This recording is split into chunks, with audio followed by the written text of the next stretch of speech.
Yo, what up guys? Another day, another clash. Para sa video na to, magpapakita ko sa inyo ng ibang attack strategy na pwede nyo kopyahin, i-consider, or practicein kung trip nyo, kung sawa na kayo mag-spam ng throwers and totem spells or mga fireball strategies. Ito, pwede nyo i-consider tong RC Walk, Super Yeti Throwers Smash. O yan, pagdating sa equipments ng heroes dito, kay King, naka-snake bracelet ako, spiky ball, kay Queen, magic mirror action figure, kay Warden, importante para sa akin yung heroic torch dito sa strat na to.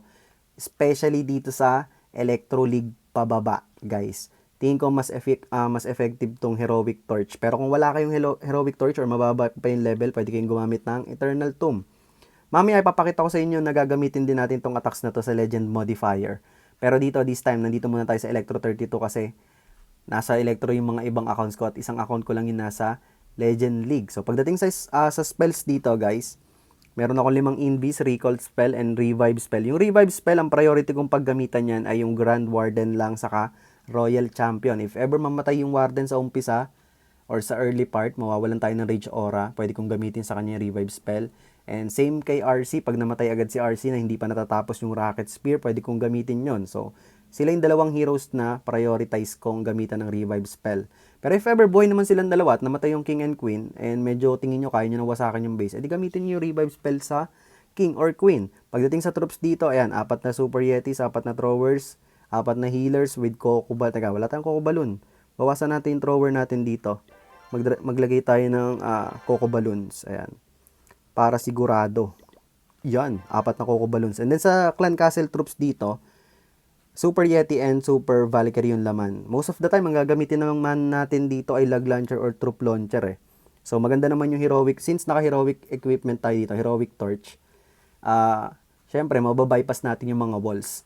So, tara, samahan nyo na lang ako. Papakita ko na lang sa inyo. Let's G. Teka lang. Tingin ko hindi ko kailangan ng rage spell dito. Ang kailangan ko ay overgrowth spell. Kaya papalitan natin. Tingin ko hindi ko na kailangan ng rage spell. Overgrowth tayo. Mas importante ito para mapaayos yung pating ng ating Super Yetis. Okay. Ang mechanics lang naman ito, guys, maghahanap kayo ng magandang pating ng inyong Super Yeti. So, parang mga Fireball strat din to. Fireball Super Yeti, Fireball Super Witch. So, instead na Fireball yung gagamitin yung pang funnel, pang create ng funnel, si RC, yung RC walk phase ng attack. So, dito, saan kaya? Dito ako pwede mag-entry ng Super Yeti sa baba. So, gagawin ko, dito ako mag-RC walk sa kanan. Trap natin si RC dyan. Maganda rin yung value makukuha dito kasi may fire speeder dito and may revenge tower kung sakaling pupunta dyan yung RC natin. Okay, naka single cycle lang muna tayo. Opya! Kalma. Na-bypass ko pala yung speeder. Lalabas ata yung Spirit Fox. Hindi, okay, goods. Goods lang tayo. Gagawin ko dito, iba-bypass ko tong scatter shot. Hindi siya pumunta doon. Sige, okay lang yan. Double cycle natin. Kunin na lang natin tong scatter shot and yung multi-IT. Okay, Invi. Yan, ingat kayo sa placement ng mga Invi nyo. Recall out na natin siya. And then, dito na tayo mag-drop ng Super Wall Breaker, Ice Golem, Super Yetis, Coco Balloon, Healers, Warden, Apprentice, Throwers, Coco Balloon, another Wall Breaker. Lug Launcher yung gagamitin natin dito kasi may Invi Spell Tower yung gitna niya. Yung Town Hall part niya. So, si Queen dito pang counter funnel, same as King. Yung Queen, pwede nyo isama guys ha. Pwede nyo isama dito yung Queen nyo. Pero ako, dinrap ko na siya dito sa may kasama ni King. Kasi, tingin ko malakas naman yung firepower natin dito sa may bandang gitna. Okay, goods. Maganda yung pating natin. Gamitin ko na agad yung Rocket Spear dito. Para hindi masyadong mag-front yung ating RC. Baka maiwan nila Warden eh. Okay, poisonin natin yung Ice Hound. Teka, ayan, now is the time. Okay, pwede na natin gamitin dito yung Eternal Tomb. Ayan, gamitin natin Eternal Tomb. Yung Overgrowth spell, pang-ayos lang naman ng pating sana to eh. Pero parang di naman na natin kailangan dito sa dulo. Sige, drop na lang tayo ng Totem spell. Hindi pala Eternal Tomb yung gamit ko, Bonax. Ano nga pala yun? Heroic Torch and Rage Gem. sorry. Okay, last Totem spell gamitin natin dito pang distract. And then drop na natin yung mga pang clean up troops dito. Gamitin natin ability ni Queen. Spiky Ball. Okay, gamitin ko na rin Spiky Ball para bumilis. Ayan. May sobra pa tayong spells dito. 2. Boy kasi 4 na heroes natin eh. So, ayan. Proceed tayo sa ating next attack. Eternal Tomb. Loko. Wala akong Eternal Tomb. Heroic Torch. Okay. Next attack. Uy. Double Envy. Ay, may butas yung base, sir. Sabagay, Electro 32 pa lang to eh. Pero yun nga, para lang makita niyo yung mechanics, para lang kung halimbawa tinatamad na kayo mag-spam, gusto niyo na medyo challenging ng konti lang naman. Eto, pwede niyo gamitin to, guys. Siguro ang plano ko dito, Town Hall part na ako mag-e-entry. Mag-i-envy tong... Tapos pupunta yung RC ko sa gitna. Sige, try natin. Pag nag-envy to, saan siya pupunta? Okay, sa may air defense. Envy natin. Babalik naman siguro yan dyan. Ay, pupunta to sa may ricochet ka. Envy natin to. Ay, may Tesla! Loko! Okay, wait lang. Okay, wait lang. Naguluhan na yung ating pating ng RC. Pero sige, okay lang yan. Recall out natin. At least nakapag-form ng pating dito. Drop ko si Queen. And then dito tayo magsa-Super Yeti. Drop tayo ng dalawang healers sa kanya. Okay, Super Yeti dito. Ice Golem, Coco Balloon, Warden Apprentice healers. Okay, all goods, all goods. Wall Breaker. Gagamitin natin dito ay Troop Launcher. Troop Launcher. Si RC sama na natin dyan. Si King mamaya na. So, naka-heroic torch tayo dito. Sakto yan, pag nandiyan na sila sa gitna. Wait lang natin. Okay, gamitin natin heroic torch. Yung ability ni RC, ayun na, force na yung ability niya. So, yung heroic torch, tatagos tayo sa mga wall. Saktong-sakto, sir. RC, matetegi ka ba? Binubugahan siya ng spitter. Pero may revive spell naman tayo. Poisonin natin tong laman. Ay, hindi ko pa tinamaan yung furnace. So, namatay yung RC natin dito. Pero since meron tayong revive spell, charan! Gamitin natin totem spell dito. Ability ni Queen, gamitin natin, pampagulo yan. Mayroon tayong overgrowth spell. Sige, dito muna sa may right side. Buti na lang, may Super Yeti and Throwers dito sa may bandang left side. Ayan, gamitin na natin dito yung mga panlinis nating troops. Medyo magulo yung naging pating.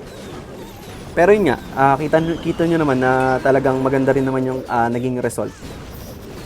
Kayo na bahala mag-adjust, diba? Kasi magkakaiba yung layouts talaga eh. Basta importante dito, as much as possible, magkakasama yung inyong troops. Yung Warden, yung Super Yeti. Yung Queen, pwede nyo isama kay King pang counter funnel minsan. Pero, most of the time, baka maganda. Mas maganda kasama siya ng mga Super Yetis. Depende sa base layout. Okay, try pa natin. Eto, double rage spell.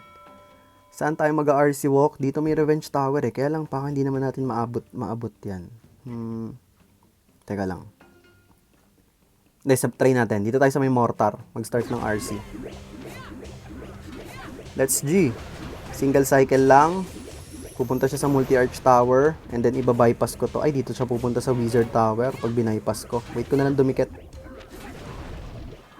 Yan. Saka natin i-bypass. Para sigurado dito siya pupunta sa revenge tower. Okay, invi na natin to. Uy, lalabas ba yung fox? Mukhang lalabas yung fox. Sige, okay lang yan. Okay lang yan. Kunin pa natin isang spitter dito. Bago natin siya i-recall out. Okay, recall out. And then dito tayo mag-entry sa kanan. Okay, matakot. Okay lang kahit opposite side ng town hall kasi nasa medyo mababang modifier naman kayo. Yakang-yaka yan, sir. Troop launcher gagamitin natin dito. Wall breaker, si RC sama na rin natin dyan. Si Queen sama na rin natin and then si King sa labas. Teka lang, pag nag-wall break ako dito sa may air defense. Okay, wall break. Nako, lumabas yung Super Yetis natin. Try kong gamitin yung Spikeable agad para, ayun, bumalik sila. Okay, gamitin natin dito yung Heroic Torch and Totem Spell. Buti na lang, bumalik yung Yetis natin sa gitna. Yung RC natin matetegi, okay lang yan. Okay lang yan, promise. Ito muna yung overgrowth spell natin. Linisin muna natin tong base niya dito sa, yung buong rage spell compartment niya. Oy, nabuhay pa yung RC natin doon, guys. Matalino yung mga healers natin, hinil back. Kaya lang yung BK natin dito sumama na sa gitna kasi nga finish natin kanina yung kanyang spiky ball para lang pumasok yung mga super yetis natin sa gitna, bumalik. Kasi magugulo yung pating. RC natin matetegi, binabanatan ng guardian, okay lang yan. Meron tayong revive spell, guys. Bubuhayin natin mamaya yan. Drop na natin dito yung ibang panglinis. Wait muna natin ma-distract yung mga defenses dito bago natin buhayin yung RC. Gamitin ko na rin yung ability ni Queen. Okay, buhayin na natin si RC. And then drop tayo ng totem spell dito. Yung poison spell, gamitin na lang natin dito sa defending heroes. Okay, ayan. Makukuha naman na natin to. Buti na lang. Muntikan pa lumabas yung mga Super Yeti natin dito. Kaya ako pinwersang bumalik sila sa loob. Nag-spikey ball agad ako. Kasi importante talagang sa ganitong strat. Sama-sama lang sila. Para lang din silang Root Rider strat, guys. Mas malakas pag sama-sama. Kasi pag may mga humiwalay dyan, nag-split yung mga Super Yetis nyo and yung heroes nyo, patay. Magugulo. At possible mag-failed kayo sa inyong attack. Okay. Last attack na tayo dito sa Electro League and then papakita ko naman sa inyo sa may Legend Modifier. So, ito may Invi yung gitna. Poison Spell. Uy, may Revenge Tower. Uy, libre yung Spitter, sir. Kukunin natin yan. Dito na tayo mag-start ng RC Walk kasi tinan nyo yung value. Although nandito yung Bomb Hive.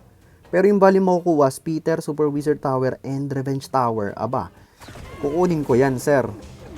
Binibigay mo ng libre eh. Sino ba naman ako para tumanggi? Diba? Tapos yung pating natin, siguro sa town hall na lang tayo. Sa left side tayo mag-i-start ng ating Super Yeti Smash. Drop nga ako dito ng to. Hindi, okay lang yan. Hayaan mo na mategi yung ating Spirit Fox. Okay lang yan, promise. Mahina pa naman pala yung Bomb Hive niya dito. Kunin muna natin yung Bomb Hive na yan. Saka natin babalikan tong Revenge Tower. Oh, ha? Nakakuha pa tayo ng Ricochet Cannon, di ba? X-Bow nga, makukuha pa to guys eh. Yung X-Bow, yan oh. Sige, kunin na natin yan. Isasama ko na yan. Okay, recall out. And then, dito na tayo mag-entry sa kaliwa. Uy, wait lang. Uy, uy, uy, uy! Ano ko ba, bilog? Pasaway ka. Okay, Ice Golem, Super Yeti, Warden, Coco Balloon, Healers, Apprentice, Throwers. Oy, merong Ice Hound. Poisonin natin. Tapos, Lag Launcher yung gagamitin ko dito kasi may Invispell Tower yung Town Hall part niya eh. And then, si King dito sa may kaliwa, pang counter funnel. Gamit tayo ng Wall Breaker. Si RC, dito natin i-recall back. Malapit kay King. Okay, isa pang Wall Breaker dito. So, pag nag-activate yung Invispell Tower, ang gagawin ko dyan, overgrowth ko muna to. Ay, humiwala yung throwers natin. Pero sige, okay lang yan. Meron pa tayong Heroic Torch dito, ha. So, gagamitin na lang natin mamaya dito pag after mag-end nung duration ng ating overgrowth spell. Yung Rocket Spear, gamitin ko na. Inbi natin yung RC, binabanatan. Okay, ito na. Mag-heroic torch na tayo dito. Ang tagal ng overgrowth. Ang tagal ng overgrowth spell. Ang tagal ng overgrowth. Ayun, sakto may tornado trap. Gamitin na natin yung heroic torch. And totem spell, saan natin gagamitin? Meron palang spitter dito sa kabila, sir. Wala na tayong paggagamitan ng totem spell. Dito na lang. Ay, mali pa ako ng drop. Hindi abot ng scatter shot. Pero sige, drop ulit natin dito. And ayun. Wasak na sa atin to, guys. Nakakatuwa din siyang gamitin. Nakaka-enjoy. Kumbaga parang hindi ka lang spam ng spam. Didiskartehan mo rin siya talaga. Hindi ka lang basta spam ng troops and spells. So ayun. Proceed tayo. Pakita ko naman sa inyo sa may legend modifier. Okay, dito naman tayo sa Legend Modifier, guys. So, kung makikita nyo dito, ang pinalitan ko lang ay yung Heroic Torch. Meron ako Heroic Torch dito, isang level na lang, max na. Pero, sa tingin ko, mas magiging effective kung Eternal Tomb yung gagamitin natin. Bakit?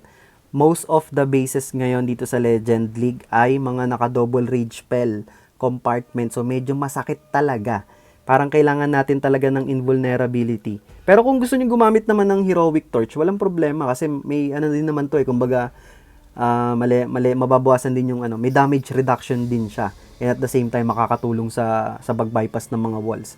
Pero ako, tingin ko mas preferred kung gamitin dito yung Eternal Tomb para talagang invulnerable sila during ng ating middle of attack. So ayun, tara pakita ko na lang sa inyo. Let's G. Okay, double rage spell compartment. So maghahanap tayo ng sa tayo mag-start ng RC Walk. As much as possible sana yung isang rage spell compartment. Kaya lang dito sa base na to, malalim. Pero tingin ko dito na ako sa may Town Hall part mag-e-entry. So dito ako mag-start ng RC Walk sa may baba. Or sa kabila, may Bomb Hive. May Bomb Hive, may Giga Bomb. Revenge Tower niya nandito. Sasalubungin pala natin. Medyo risky play. Try natin sa opposite side ng Town Hall. Dito tayo mag-entry ng RC Walk. Iba-bypass ko na tong Archer Tower para sa X-Bow na siya pumunta. Try ko rin i-bypass tong X-Bow and Air Defense. Try natin. Ay, sa mortar pumunta.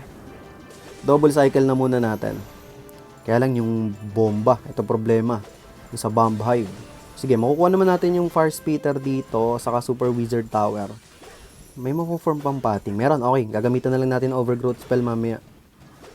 Okay, recall out. Drop tayo dito ng ice golem, super yeti, warden, coco balloon, healers, okay, throwers, coco balloon. Drop na rin natin si Queen dito and si RC sama na natin dyan. Lag launcher na yung gagamitin ko. Drop nga muna ako dito ng totem spell. Okay, napwersa na yung ability ng RC natin dito dahil yung mga traps. Si King dito natin drop sa may taas. Okay, okay, okay. Sige. Kalma lang tayo. Poisonin natin yung furnace. Kailangan pumasok sila dito. Another wall break gamitin natin. Super Yeti, okay dyan sa labas. Dito kayo sa loob. Okay. Gagamitin ko na dito yung Eternal Tomb. Para masave yung ating Royal Champion. Okay. Tingnan natin. Kailangan mag-activate yung isa pang Rage Spell Tower. Ayaw. Sige, yun. Overgrowth natin to. And then gamit tayo dito ng Totem Spell. Nasaan na yung Queen? Nasa gitna. Okay, gamitin natin yung ability niya. Meron pa tayo isang Totem Spell. Kaya lang kailangan ko na bang gamitin dito. Hindi, hold ko muna. Yung Spiky Ball ni King gamitin ko na. Okay, meron pa tayo ditong... Masakit pa yung back-end defenses niya. Wala na tayo ditong abilities ng hero. Pero ang gagamitin natin dito ay Totem Spell. Let's go! Dito, drop na natin yung mga pang-clean up na troops. Matetegi ata yung warden natin. So, bubuhay natin gamit yung recall spell. Recall spell. Yung revive spell para bumalik yung ating rage aura. Tingin ko kaya pa to. Medyo masakit pa yung naiiwang defense. May ricochet cannon pero mukhang mawawasak natin. So, ayan. Pwede nyo gamitin tong attack strategy na to, guys. Kung nagsasawa na kayo mag-spam ng, ng throwers, ng totem spell, or yung mga fireball strat. Eto. RC Walk, Super Yeti Smash. Tara, banat pa tayo. Okay. Parang puro ganito yung bases ngayon, Okay. Isolated yung Revenge Tower dito. So, malamang nandito yung mga Tesla niyan. Pero ewan ko lang din. Hanap tayo ng magandang pating ng ating Super Yetis. Pero gusto kong kunin yung Revenge Tower niya. Makukuha ko to. Mag-invest lang ako ng extra Invi. Okay, try natin. Invi ko to. Sana sa Revenge Tower siya pumunta. Yun. Okay, may snipe natin yung Revenge Tower dito. Para hindi na natin problemahin yan mamaya. Sa dulo. Diba? Okay, bypass natin yung air defense para dito siya sa multi-IT. Naka-single cycle pa naman tayo. Okay, nice. Single cycle, kaya pa ba? Eto, i-risk ko. Titignan ko kung papasok pa siya sa single cycle. Yung pumasok pa. Kaya lang, medyo pangit na yung pwesto niya dito. Okay, matetegi ka ba? Hindi, recall out na natin siya. Okay, dito yung nabuo nating pating. Dito muna tayo sa kanan. Sa kanan na tayo mag-entry. Ano to? Witches? Furnace. Okay. Si Queen muna. Bigyan natin ng dalawang healers. And then, si Warden. Sige, sama nga natin dyan. Dito tayo mag-entry ng ating Super Yeti. Si King dito sa may right side. Tapos, gagamitin nating siege machine ay log launcher na lang. Log launcher. Natatraffic tayo. Yung oras problema natin. Let's go! Super Yeti muna i-drop ko dito. Healers, Coco Balloon, Wall Breaker dito ako mag-Ice Golem. And then si King drop ko sa kanan. Another Super Yeti dito. And then throwers, Log Launcher. Si RC recall back na natin. Another Coco Balloons. Totem Spell muna tayo dito. Gamit na tayo ng... Wait lang. Sige, gamitin ko na yung Eternal Tomb. Okay. Tapos gamitin ko na rin yung Rocket Spear. Nakatutok yung Monolith kay RC, so drop tayo dito ng Totem Spell pang distract. May Overgrowth Spell tayo dito. Siguro eto na lang. Sa may Speeder part and kalahati ng Rage Spell. Compartment. Yung ability ni Queen, sige, gamitin na rin natin.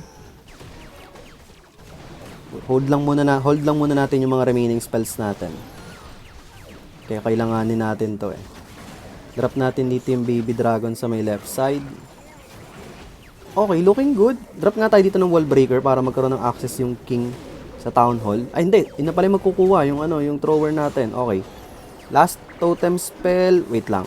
Wala pa tayong masyadong troops dito sa bandang to Okay, gamitin na natin dito yung last Totem Spell. And then yung Revive Spell, ang nategi ay si RC. Mamaya ko na siya bubuhayin. Pag distracted yung defenses. Ayan, pwede yan. Distracted yung mga defenses. So, buhayin na natin. Yung spiky ball. Sige, gamitin na natin yung spiky ball. And, ayun. Makukuha natin to. Ayan, pwede nyo gamitin to. Kung talagang tinatamad. Kung ayaw nyo mag-spam, guys. Ayan, kung gusto nyo mag-RC walk and smash attacks, pwede nyo gamitin to. Tara, isa pa. Attack pa tayo. Okay, next. Ooh. Invi sa Rage Bell Tower. Okay. So, saan tayo mag-RC walk? Ang mechanics lang naman ito ay makapag-form ng magandang pathing para sa ating Super Yetis. So, as much as possible, maganda magkakasama talaga sila para malakas yung puwersa.